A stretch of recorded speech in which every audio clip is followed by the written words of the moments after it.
Hello everybody. Today is October 21st, so happy Halloween in first place. And I was thinking of remaster Scary Changes to Halloween from Season 8 or a Halloween song. But I decided it was time to I try to dub one of the best episodes in the entire show. It's one of my favorite scary spooky tales I've ever seen. With no more delays, let's open the Halloween with Haunted Henry.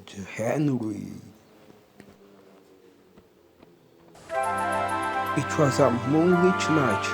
Henry was taking a good train to the station by the lake. Whenever there are hoods, a mist rolling, mumbled Edward. There's a legend that the mist about there's a ghost about to take care on the old line, Henry. Stupid bird, said Harry. Owls, mists, ghosts. Edward's going soft at the boiler. There's no beast. But Henry was wrong. What's that? Cried Harry. It's an amber lamp, mumbled his driver. That means proceed with caution. Who's there? No one replied. Henry crept slowly forward.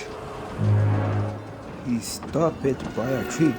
It had a signal nailed to it, beware of the viaduct. The driver was surprised. No one warned about us that before. And look, the signal's red, and the gates are closed. And there's a fogman's coach. But where's its owner?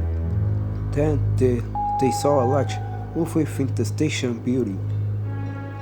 Ghost! Exclaimed Henry. Edward was right. Something very strange is happening, said his driver. I think it's better we go back. So do I, agreed Henry. By morning the mists had cleared. A workman was talking about the unsafe viaduct. Lucky you didn't cross it last night. Yes, but we don't know who warned us, replied Henry's driver. Later that day, he spoke to Henry. The viaduct has been repaired.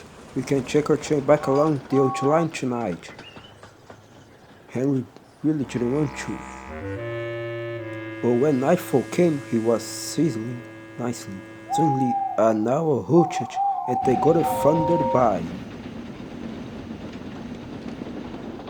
Oh, look, Henry spoke it, said a freight car. Be quiet, snapped Henry. I'm not scared, but he was.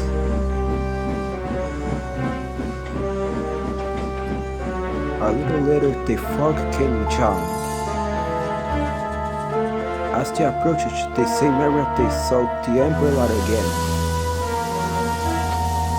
Here we go, said Henry's driver.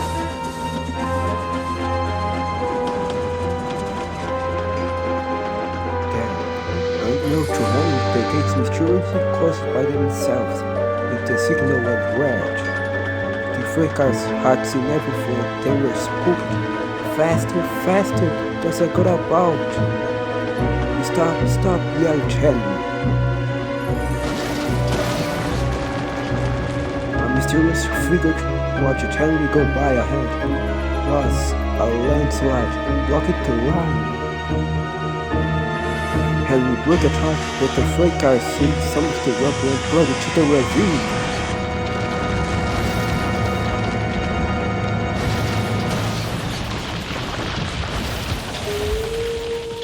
Just then Henry's driver saw a strange sight coming towards them. What's that? He said. The fireman laughed. That's our ghost. It's Old Bailey, the frogman. Old Bailey was very cross. I tried to warn you about the viaduct. Why didn't you pay attention? We're sorry, replied the driver. Is there anything we can do to thank you? I'd like to operate that would stay for if you let me. I promise I won't spook Henry again.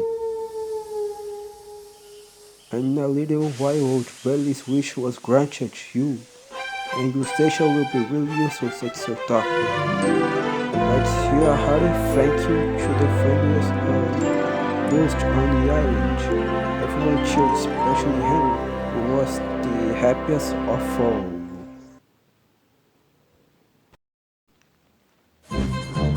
It was full steam ahead on the island of Sodor. All the engines were running on time. They wanted to finish their work quickly because tonight was Halloween. The angels loved seeing the children in their Halloween costumes. And the angels loved to hear tales of ghostly angels and scary steamies. That evening, Sir Topperhead came to Titmouth Sheds. Thomas and Emily, you must go to the smelters, he said. An important delivery of fire must be collected right away. Yes, sir, they puffed. Percy thought the smelter's yard was spooky. He was worried about his friends. Look out for ghosts, he whistled nervously. It's Halloween. There's no such thing as ghosts, Thomas said cheerfully. It's just silly make-believe, added Emily. At the image off to the smelter's yard. The sun was setting and was getting dark. Imagine being scared of Halloween, puffed Thomas. All the smelter's yard sniffed Emily. Added Thomas. Thomas and Emily enjoyed feeling brave.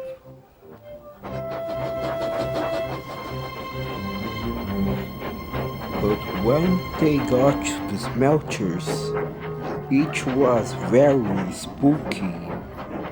Oh my, whispered Emily. Oh dear.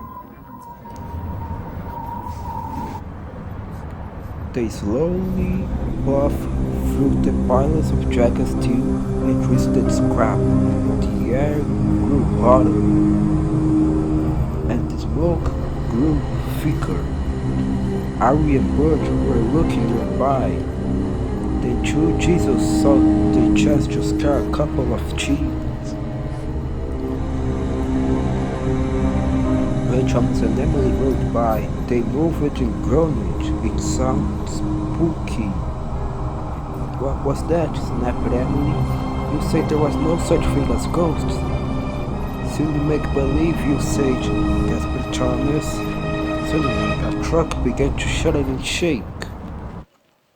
Cinders and ashes, cried Thomas. Help! Well, Emily, that's, of course, let's get away from here. They didn't know Harry and Bert had been being the flatbed buffers. The two narrow Jesus were having a great fun. Thomas and Emily puffed up to the smelting shed. They gasped as the ghostly shadows and flickering sparks. Their wheels felt as they were frozen, but they had to go inside. I hope the ghost hasn't gotten here, cried Thomas. Me too, quivered Emily, and they both rose slowly into the smelling shed.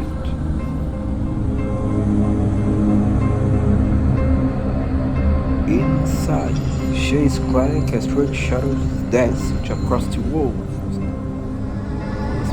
I must be grateful, Thomas puffed, but it was spooky. Emily was turning around, ready to shunt some trucks. A great whoosh of sparks lit up the shed.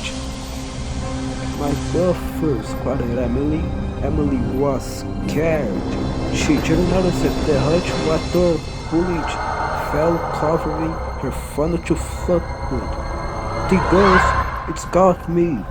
She steamed away as fast as her Peter's could pump. Thomas thought Emily was the ghost and raced out of the smelling shed.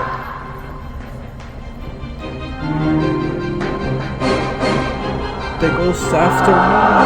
Yelled Thomas. Harry and Bert thought Emily was the ghost too, and they raced away. Thomas was right behind them, and Emily was right behind Thomas.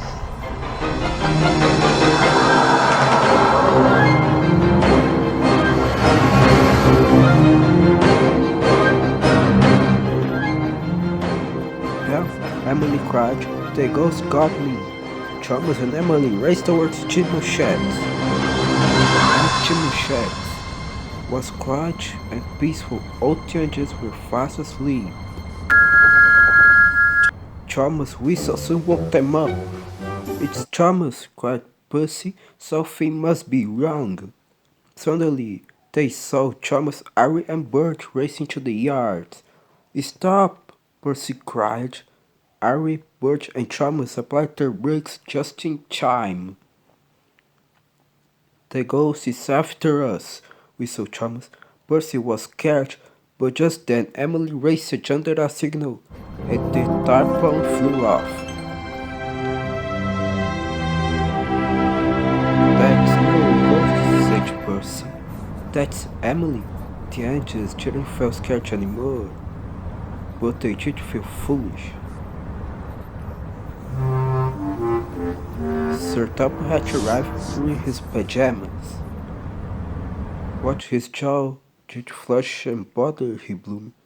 It caused confusion and delay. But sir, cried Thomas, the flatbeds were rallying, and we heard mourning, said Emily, and groaning. Added Thomas. Sir Topham had to look at a charming bird. Do you know anything about this? He asked sternly. It was us, Bum murmured.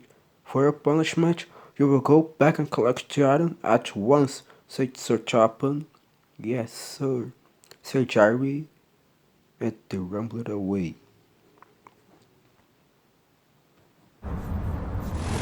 Whenever Thomas and Emily went back to the smelters, they knew there was nothing to be scared of after all.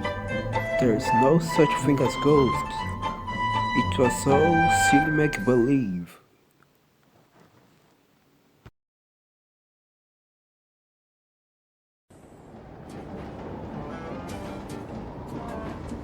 Flatbeds of Fear. It was a misty day on the island of Sodor. At Brandon Docks, Cranky was loading a big shipment of building supplies. What's that noise? Ah, They'll be the flatbeds of fear, Thomas. The flatbeds of fear? What are they? Well, now maybe, Hardy. Long ago, an engine was puffing along the tracks, pulling three flatbeds. When suddenly, its couplings stiffened, and the flatbeds rolled away.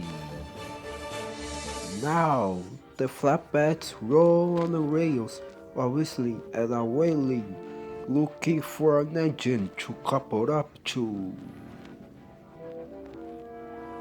So, me hearty, beware the flatbeds of fear, they might come rolling after you. Enough of tall tales, Salty. Thomas has work to do. Off you go, Thomas. So Thomas was coupled up to the flatbed, and with a toot of his whistle, he was on his way. Watch out for the flatbeds of fear, Thomas. You never know where they might be coming behind you. Thomas clattered through the mist with the pipes on his flatbed, when suddenly he heard the noise again. What's that? Thomas looked around, but he couldn't see anything. The coach made a mysterious sound. Emily and Harry were at the churchyard when Thomas arrived. Hello, Thomas. I've just heard the flatbeds of fear. The flatbeds of what? The flatbeds of fear. Salty told me about them. They roamed the rails in search of an engine and whistle and wail. That sounds spooky. It was. Oh, don't be such a pair of scaregants. There must be a perfectly sensible explanation. I hope so. I really do.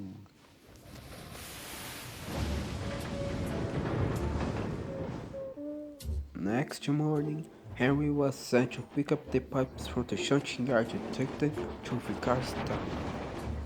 I don't want to hear the flatbeds of fear. I don't want to hear the flatbeds of fear. Oh no, it's the flatbeds of fear. But it was just a cow in a field. I don't want to hear the flatbeds of fear. I don't want to hear the flatbeds of fear. Oh, it's the flatbeds of fear. But it was just the station master blowing his whistle. Henry finally made it to the shunting yard and picked up the pipes. I don't want to hear the flatbeds of fear. I don't want to hear the flatbeds of fear. Then Henry heard some whistling Hanson. Oh no, that's not a cow in a field. It's not the guard's whistle. It must be the flatbeds of fear. Henry was too much scared to keep on. He slowly running down, so his driver took him into a side, thinking there was something wrong. Henry stopped and he wouldn't off. Emily had to be called to take the flatbeds to Vicarstown. You are being very silly, Henry. There are really no such thing as the flatbeds of fear. But there are. I heard them. Nonsense. What did you actually hear? I heard whistling and a wailing sound, just like Thomas Sage. Oh well, I still think there must be a sensible explanation.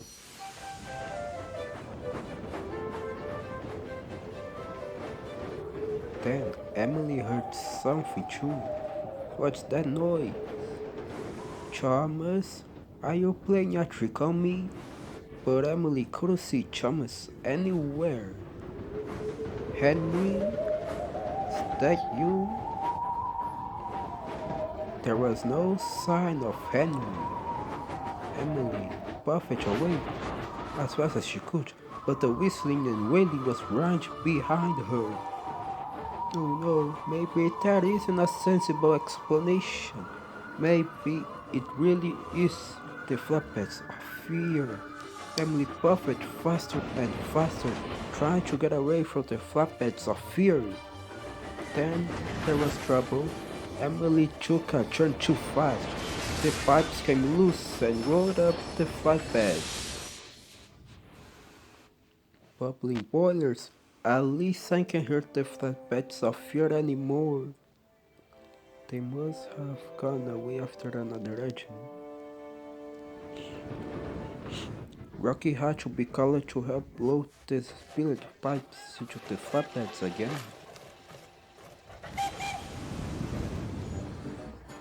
Meanwhile, Thomas was at the docks. Have you got some pipes ready for me, Cranky? Keep your funnel on, Thomas. Nearly done. There's a bit of a breeze wiping up behind him. Oh no, it's the flatbeds of fear. There are no flatbeds of fear. That's just the wind whistling through the pipes. Really? You engines. Salty, you said the whistling and wailing was the flatbeds of fear. Ah, I cheat, but it might just have been the wind. You were chasing us all along. Oh, that's the way us ducks I tease. That night, Emily was late getting back to the sheds. Oh, Thomas, you were right. The flatbeds of fear are real. What do you mean?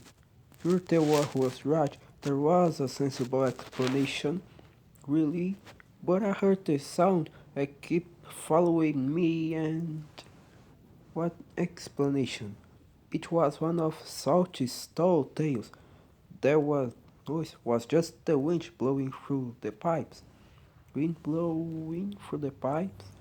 Oh, I see. I knew it had to be something, and I wasn't really scared. But everyone knew that Emily really had been frightened. After that, nobody ever spoke about the flatbeds of fear ever again. Except maybe Salty. And to this day, the flatbeds of fear roll the solder rails, looking for an engine to couple up. Oh, Salty, honestly.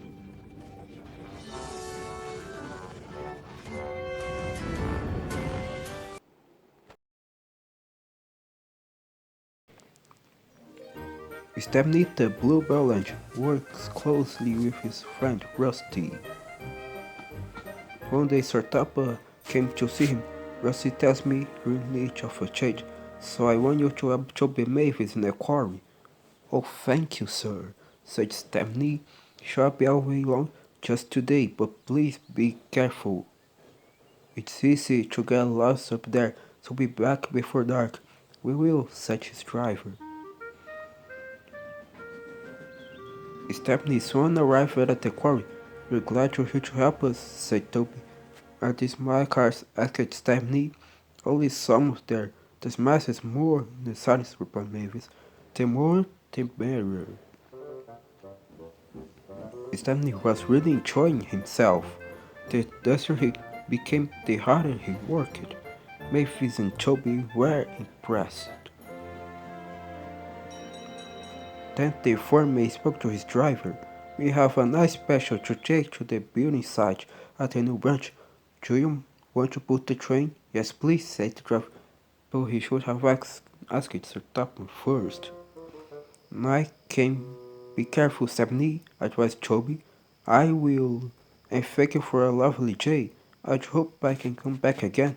The line can be spooky, said Mavis. Thank you for the warning. And with that, Stepney puffed away. Stepney arrived on time and made the delivery on the docks and stones for the workmen. Then he set off for home. That's when trouble began. The fog came down. Mavis was right. Suddenly everything does look spooky. There's a signal box called driver, and the signal light is green. Someone must have been expecting us, but they weren't.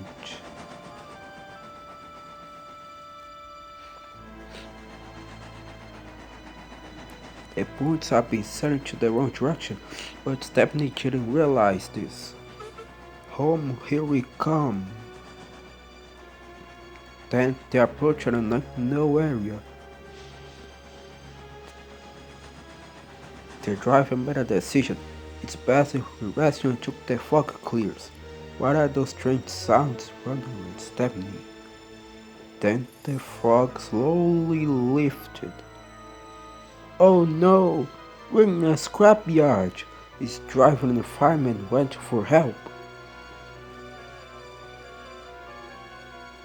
Stepney was all alone, but not for long. Two Jesus approached. Got you this time, Stepney. You make very fine scrap indeed. Buffett and Burf.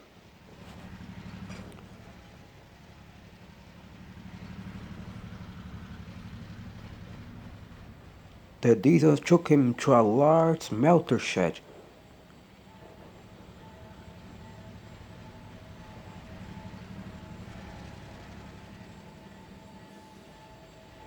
Bye bye, Stepney.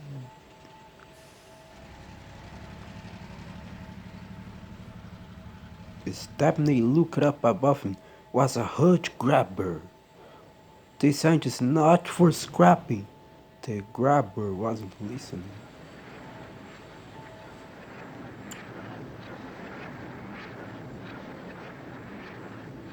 But just as he was about to grab, it stopped. there suits your top hat. It's a good thing I visited this yard tonight. Saving you from scrap is becoming a habit, Stepney. Please stop. Yes, sir. But I've learned something. What's that? There's no place like home. And that's exactly where you're going now. Bluebells forever.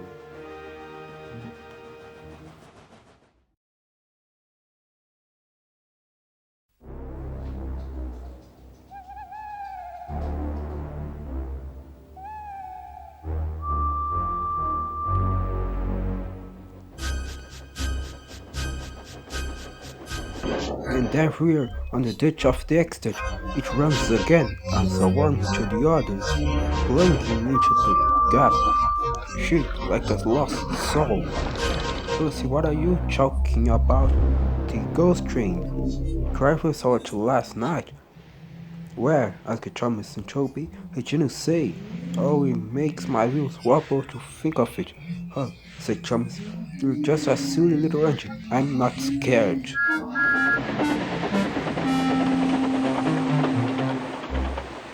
Thomas didn't believe in your ghost, said Percy next morning. His driver laughed neither. Nor do I. I was pretending ghosts on TV. Percy was disappointed. That evening he came back from the harbor.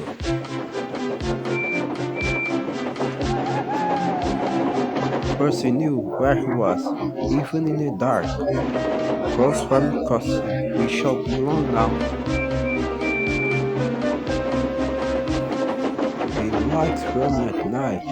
The rail sound at the signal was so green, but a broken cut road of line layer head. Sam the farmer had just gone for help.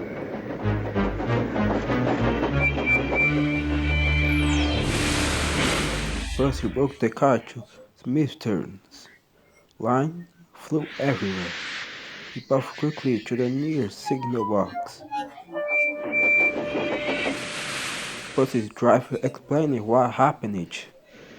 I'll see to it, said Skinner. But better can Percy or people will think he's a ghost. Percy chuckled. True, let's protect our ghost and scare Thomas. That'll teach him to say I'm a silly little engine. Toby promised to help.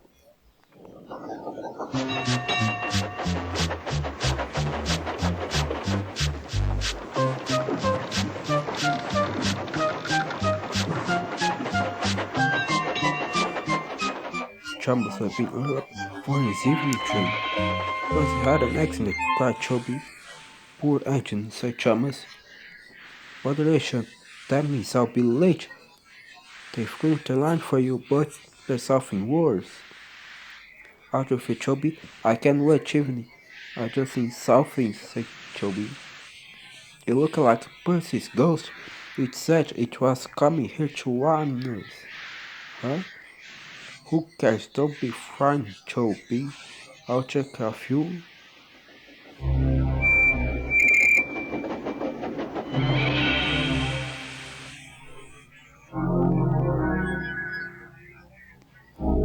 Let me in. Let me in. Well, Percy, no. But smoke of chimney, shimshin.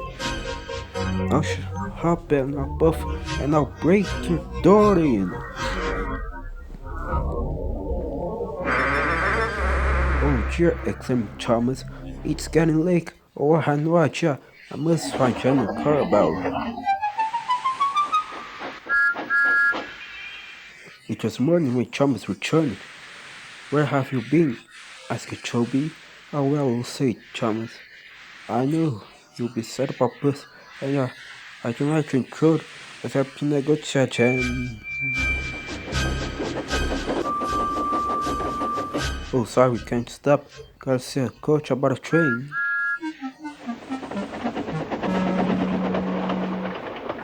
Percy was none the worse of his revenge. He was still enjoying himself enormously. He had heard everything. Well, what do you think about that? Anyone could think Chuck or Choby that or Thomas had just seen a ghost.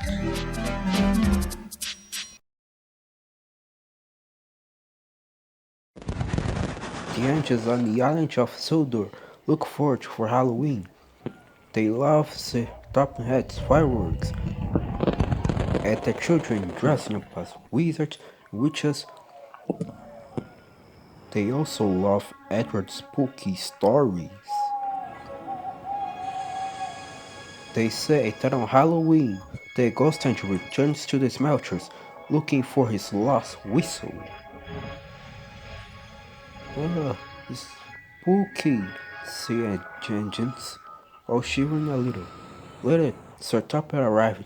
Thomas Percy and Duck, I have a special job for you. You are to collect some scrap for the smelters tonight on Halloween. Don't worry, you'll be back in time for the fireworks. Percy is worried about Mr. Fireworks. This Thomas, he's a scared engine. I mean not, called Percy, but he was a little. At these smelters, all Percy could think about was Edward's ghost engine. Thomas knew Percy was scared, so he teased him even more. What's that? Thomas Cricket is a spook. It's just a piece of twisted scrap. Percy said nervously. It isn't. Thomas was having fun. He kept on teasing Percy. Careful, the ghost engine doesn't get you. Thomas said, there's no such thing as ghosts, not Percy. Duck felt sorry for Percy. Nobody's brave all the time, said Duck, but I'm not just carriage engine. Percy insisted. The job was nearly complete. Well, John, the yard manager said, now I need one edge to finish up. Duck wants to pay back for his cheesy. Please, sir, I'm sure Thomas wouldn't mind staying. Of course not, Thomas boasted. I'm not just carriage engine. So Jack and Percy left.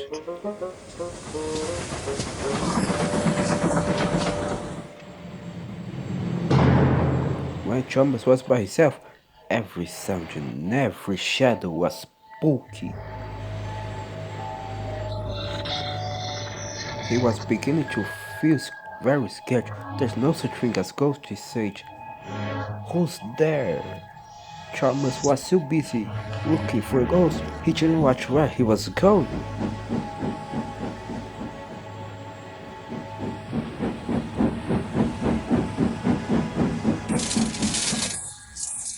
The chains felt like ghost fingers. Something's got me. Thomas wishing to set off an old steam whistle. The ghost whistle, said Thomas, and raced away as fast as his wheels could carry him. The ghost engines after me! It was naughty of Thomas to tease you, Percy said. He was on place, said Percy. I hope he hurries up. I wouldn't want him to be late for the fireworks. He's after me! I don't think he'll be late, said Duck. Duck and Percy joined the other engines for the fireworks.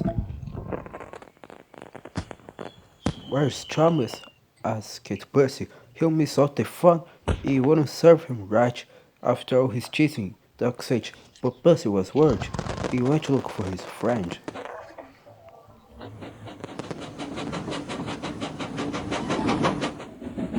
He found Thomas all alone in a shed.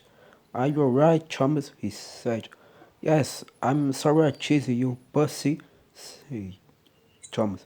Duck was right. We all feel scared sometimes, and we all have to say sorry sometimes, said his friend. So come on, Thomas, we can watch the fireworks just as well from here.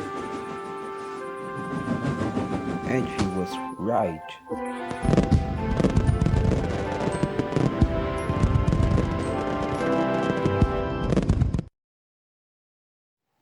So everybody, this was the Halloween special. I hope you guys enjoyed it, and happy Halloween. Hopefully there'll be nothing scared under your beds tonight.